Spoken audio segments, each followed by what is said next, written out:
तो मुख्यमंत्री योगी आदित्यनाथ ने सबसे पहले सिंगापुर का दौरा खत्म किया। 2 दिन के दौरे पर रहे सिंगापुर और सिंगापुर में सीएम योगी ने कई अहम बैठकें की हैं। सीएम योगी ने कहा कि अब तक यूपी में इन्वेस्टमेंट करने के लिए 1 लाख करोड़ के प्रस्ताव प्राप्त हुए हैं, जिनमें यूपी में 60,000 करोड़ की एमओयू साइन हुए हैं।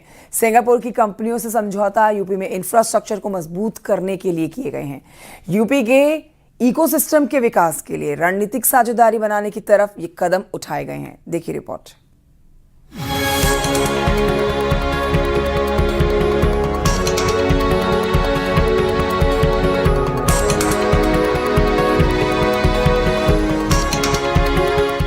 सीएम योगी के विदेश दौरे से बड़ी सफलता उत्तर प्रदेश को मिली है।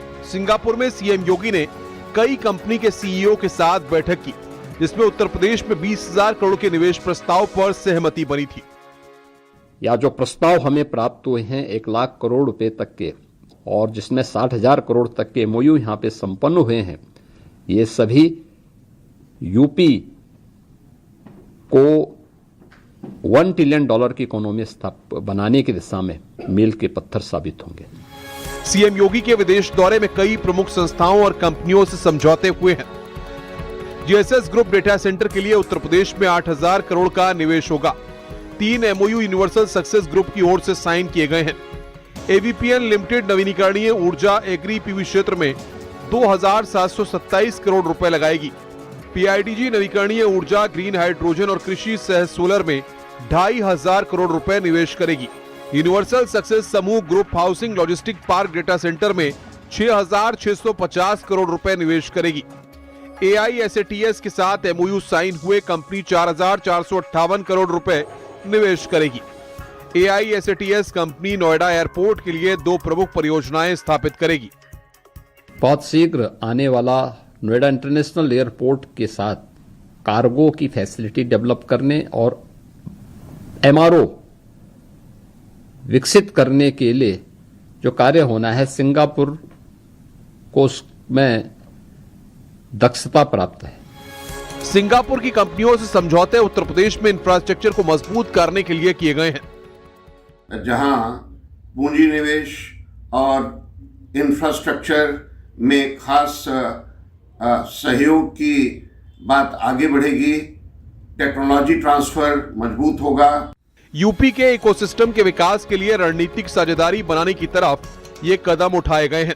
एक जो बड़ा ढांचा है विकास का, ये तैयार होगा, जिससे उत्तर प्रदेश का काफी औद्योगिकरण क्षेत्र में नाम होगा। तो सिंगापुर और जो जापान में बड़े निवेशक हैं वो आकर्षित हो रहे हैं। सीएम योगी सिंगापुर में 22 फरवरी को देर रात पहुंचे थे। ऐसे में 23 और 24 फरवरी के 2 दिन के दौरे में ही यूपी को वैश्विक निवेश का बड़ा तोहफा मिला है। मुख्यमंत्री योगी आदित्यनाथ की यह विदेश यात्रा, निवेश यात्रा लगातार जारी है और 2 दिनों के भीतर ही 300 अरब से ज्यादा का निवेश उत्तर प्रदेश में करने के लिए तमाम कंपनियां सिंगापुर की तैयार हुई हैं। कैमरामैन रवि के साथ संकेत Mishra, news 18 Lucknow.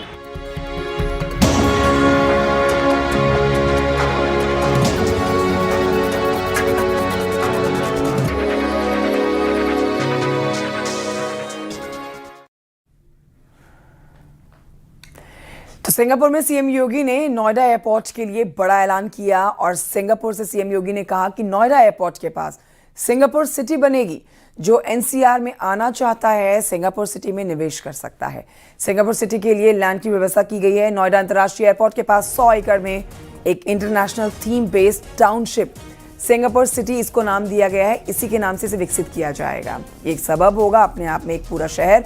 Universal success group के साथ 3,500 करोड़ के समझौते के तहत इस परियोजना का लक्ष्य 2027 तक 12,000 से अधिक रोजगार पैदा करना रखा गया है।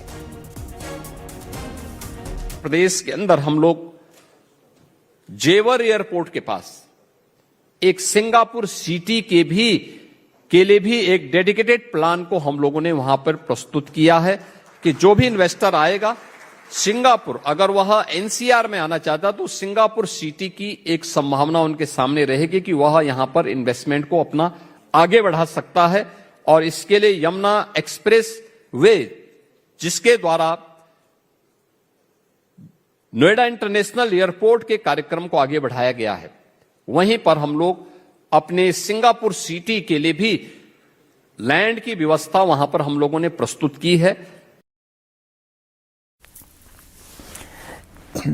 योगी सरकार जनप्रतिनिधियों और अधिकारियों के इस बीच में संवाद बढ़ाने और शिकायतों के जल्द निपटारे के लिए देखिए आज से संवाद सेतु ऐप का पायलट प्रोजेक्ट शुरू कर चुकी है। शुरू में से हरदोई, गाजियाबाद, कन्नौज में लागू किया गया है।